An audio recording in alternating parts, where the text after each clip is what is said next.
If you are looking for best indoor plants to grow, Crown of Thorns makes an excellent house plant. To learn more about Crown of Thorns growing tips and know the pests and diseases, this is what I'm going to go over today. Don't click away. Be right back. Hello happy YouTubers, Marcelina here. Few of our friends from overseas asking us question, is it free to subscribe? Yes, subscription is free and doesn't cost you anything. In fact, we love to see you all join our gardening family. It is fun gardening where you can learn tons of gardening ideas in a more advanced methods. So if you are new here, go ahead, subscribe now and hit the like button, and see you in the next episode. Why this plant is named Crown of Thorns? Crown of Thorns, scientific name Euphorbia milii. Plant got its name from some of the beliefs that the stem of the plant was used to crown Jesus Christ on the day he was crucified. So let's take a look at the stem of the plant. Let me give you a better close up here. If you examine the stem of the plant, you will notice these sharp thorns that are covering the whole entire stem and are symmetrically arranged in uniform patterns. If you touch the thorn or examine the thorns, it is kind of resemblance to the thorns you see in the crown of Christ. This is why the plant is labeled crown of thorns or Christ plant. Now let's talk about plant requirements and know the common pests and diseases so we can provide this plant with proper care. Crown of Thorns Euphorbia milii is tropical perennial succulent plant native to Africa. USDA zone 9 to 11. Plant will grow full sun or partial sun, but requires at least 4 hours of direct sunlight, preferably morning sun, to get the plant to bloom. You can grow Crown of Thorns in the garden all year round if you live in a warm temperate region. Just give your plant plenty of room and full sun. If you live in subtropical region where you get some cold winter months, you will need to grow the plant in a container and bring your plant outdoor in summer so it gets most of the sun. During hot summer days, you will provide the plant some shades to protect the leaves from sunburn. In winter months, you will need to bring the plant indoor because Crown of Thorns cannot survive winter. It can only tolerate a temperature of 50 degrees warmer. Now let's move on to room temperature and humidity. If you are looking for best indoor plants to grow, Crown of Thorns makes a perfect house plant because it adapts well to normal room temperature inside your home. It enjoys a temperature of 65 to 75 degrees. Even if you turn your thermostat down to 50 degrees, this plant's still happy as long as the temperature doesn't go lower than 50. Relative room humidity. Now, in most homes, during winter months, relative humidity is low due to a constant flow of hot, dry air from the furnace, but Crown of Thorns tolerates dry environment. So you don't have to miss the leaves of the plant like you normally do in most houseplants. This is why Crown of Thorns is popular plant grown in Florida because it tolerates dry and salt environment. Watering, another plant requirements. Now, since this is succulent plant, you don't have to water every day. And one of the many problems why plant dies both indoor or outdoor plants because of improper watering.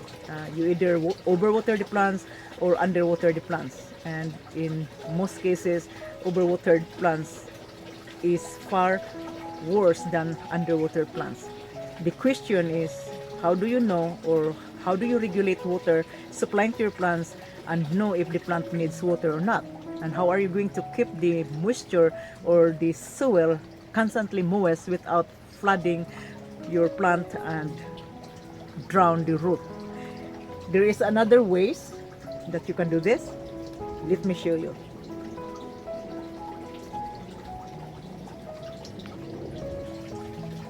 Alright, over here, to know if your plant needs water or not, and you are not sure if it is dry or wet, you will need to purchase this meter test. Actually I bought two. So this is to test the soil moisture and pH. Now this one here has a 3 ways measurement. You can test the moisture level of the soil. You can test the light, how much light your plant is receiving. You can also test the pH of the soil.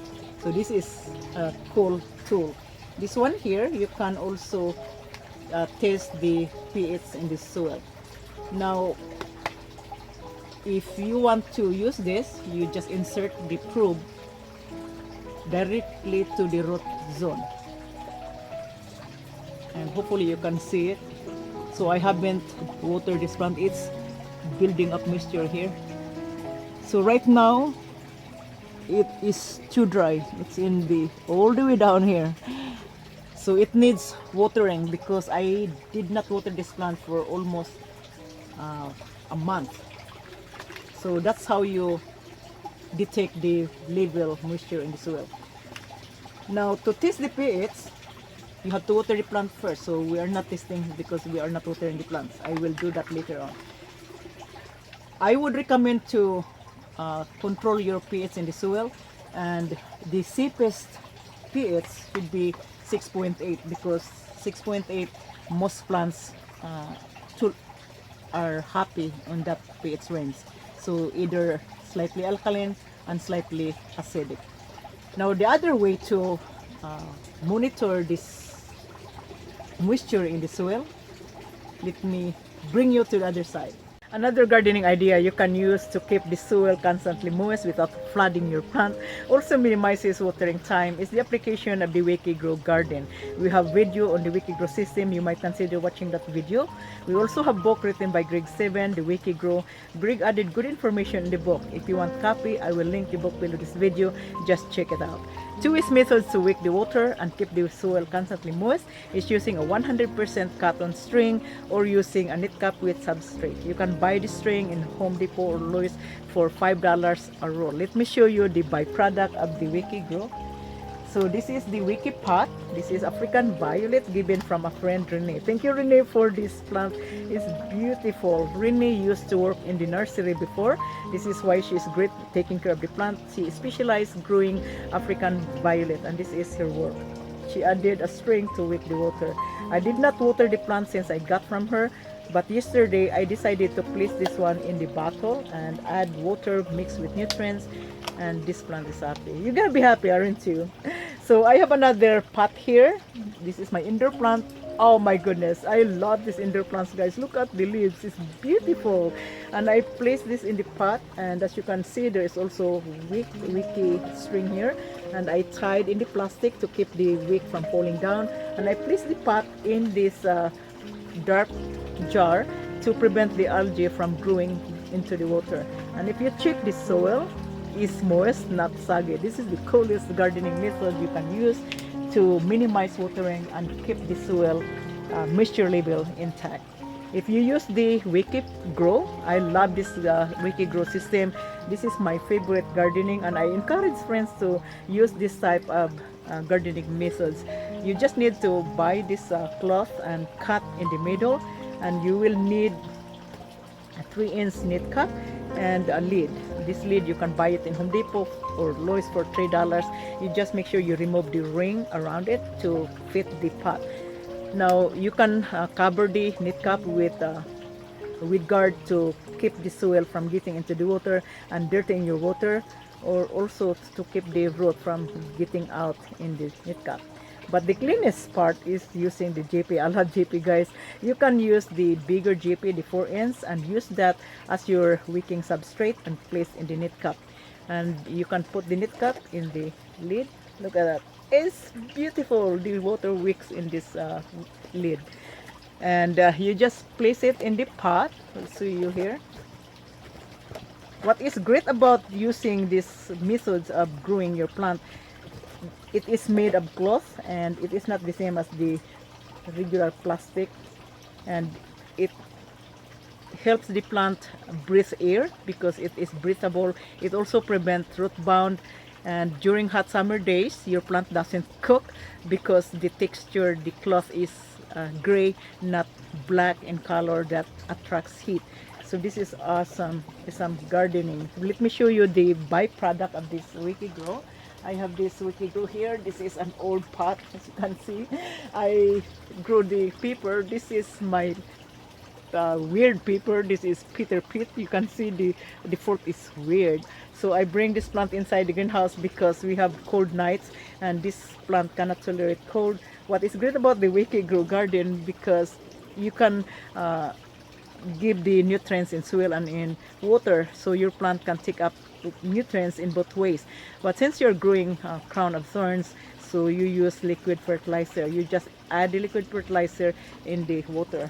So you can see below, look at the knit cap. I covered with weed guard to prevent the soil getting into the water, also preventing the root from getting out from the knit cap and prevent the flow of water. And I place this one here. I also have lid here, guys. And I place in this basket. This is a temporary place to keep the plant from tipping over. That's wonderful. That's wonderful. So if you can build this kind of gardening, and if you don't, I can build it for you, a complete set of the system. Just write your comments below this video. You probably send me an email to my site cashyourgreens.com, then I will read your email. Now let's talk about fertilizer. Now, Crown of Thorns is succulent plant. The fertilizer I use here in my succulent outdoor or indoor plants is the 2020. This is awesome, guys. I will link this product below this video. Just check it out. And as you can see, this is water soluble. It's like a Kool-Aid. You just need 1 scoop of fertilizer in a gallon of water. So I already added fertilizer here in this water. So you make sure that you mix the solution, and then I place it in here. So this is the fertilizer that I would recommend to use in your succulent. Now, how often do you apply the fertilizer? Well, Crown of Thorns is considered a succulent. You don't need to water all the time. So you would fertilize every 3 weeks, once every 3 weeks. If you water your plants every 3 weeks, then add nutrients in water. Don't fertilize your plant in winter because plant is less active during that month. You don't want the fertilizer sitting in the root. You only fertilize heavily in winter and in spring because plant is active growth. Is fertilized in spring and summer, but stop fertilization in winter. Now let's talk about soil. Well, Crown of Thorns is not picky about the type of soil you use, as long that it is a soil draining and have plenty of air space, so your plant will be happy.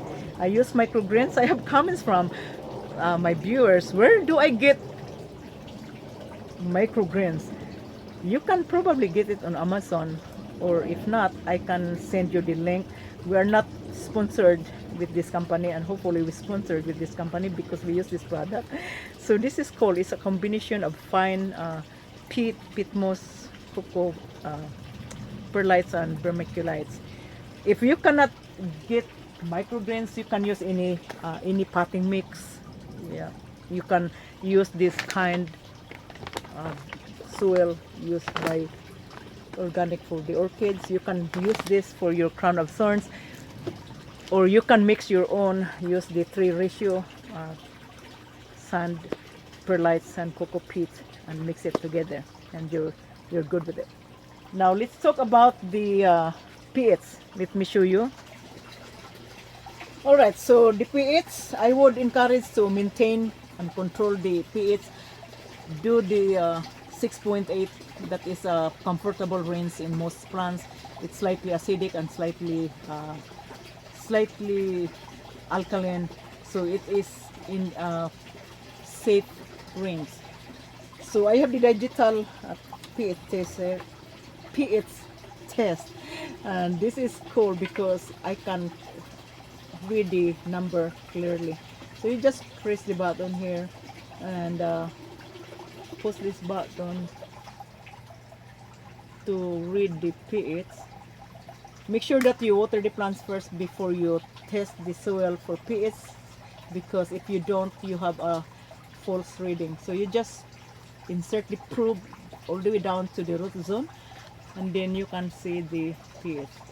So the ideal is 6.6, but right now is 7.0. It's still a perfect pH range, doesn't harm the plant.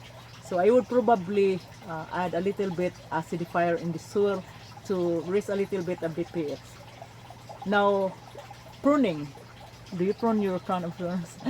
Pruning is necessary to encourage new growth, but just do it cosmetic to keep the plant look good. Plant looks good, and make sure you remove the branches that is crossing over to the center to allow air circulation, and remove all those dead branches and dead leaves. So that is the care that you can give to your plant.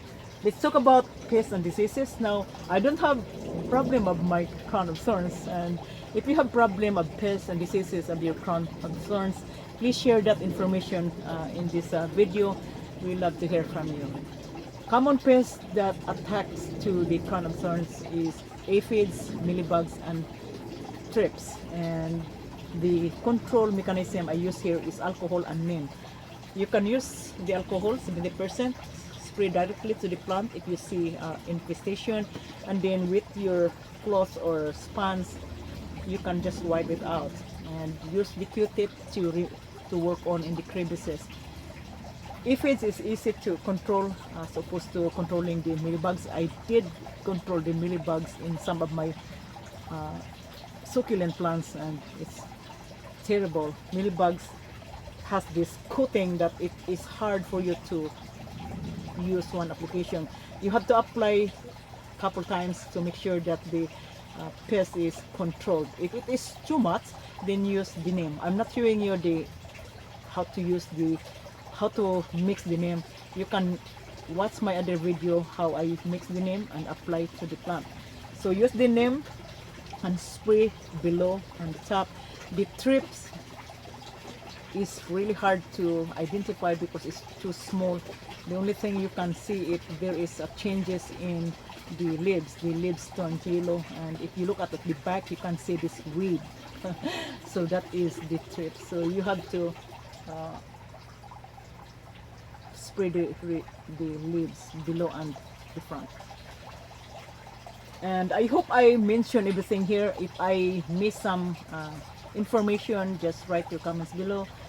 And thank you for watching, guys. This is for today. If you have any question, write that in the comment section below this video.